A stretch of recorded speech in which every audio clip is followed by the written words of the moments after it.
C'est historique. Pour la première fois, un ressortissant congolais est jugé en France pour complicité des crimes commis en RDC. Roger Lumbala, ancien député, ministre et chef du mouvement rebelle RCDN devenu plus tard parti politique, comparé devant la justice française ce mercredi matin. Incarcéré à Paris depuis janvier 2021, il est accusé des crimes commis il y a près de 20 ans dans les provinces de l'Ituri et du Haut-Uélé. Voici son portrait.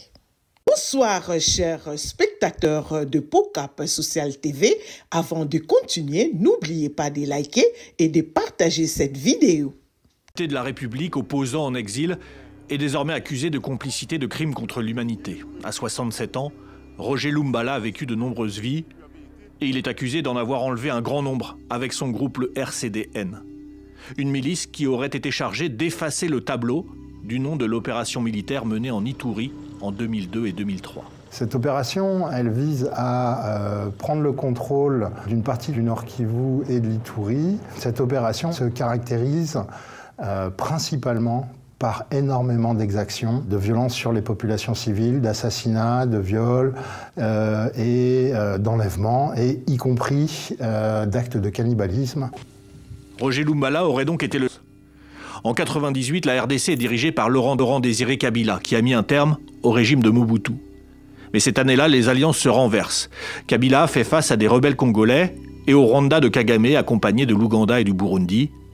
La RDC est soutenue par la Libye, le Tchad, le Soudan, la République centrafricaine, l'Angola, la Namibie, le Zimbabwe. Un conflit surnommé la guerre mondiale africaine. Elle aurait causé la mort de plusieurs millions de personnes. Les exactions se multiplient aux confins de la RDC sur fond d'accaparement des richesses. À l'époque, Lumbala et le RCDN tentent de s'emparer d'une partie de l'Ituri, notamment autour de Mambasa, avec pour objectif le carrefour stratégique de Béni. Ce procès à Paris va raconter comment et pourquoi des civils ont été massacrés sur une courte période pour gagner des territoires et du pouvoir. Roger Lumbala est accusé d'y avoir pris part. Aujourd'hui, Roger Lumbala est mis devant les tribunaux pour les exactions qui ont été commises et qu'il a soutenues et pour lesquelles il a fourni des hommes et du matériel logistique. C'est pas un destin particulier, c'est le destin d'un criminel de guerre.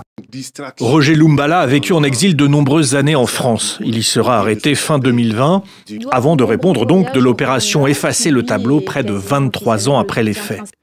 Son avocat estime aujourd'hui que son rôle est amplifié. La difficulté, c'est d'arriver à établir le lien en réalité entre un chef politique qui est M. Lumbala et des troupes qui ont commis telle ou telle exaction sur le théâtre des événements. Selon nous, au regard des éléments de la procédure qui sont disponibles dans le dossier, ces éléments ne sont pas caractérisés.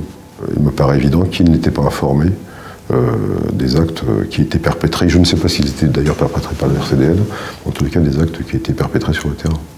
De nombreuses ONG et des Congolais se sont portés partie civile dans ce procès historique qui trouve un écho à la situation actuelle en RDC. Des milices qui ont été créées, qui sont soutenues par des pays voisins, qui continuent à terroriser les populations civiles, des meurtres, des viols,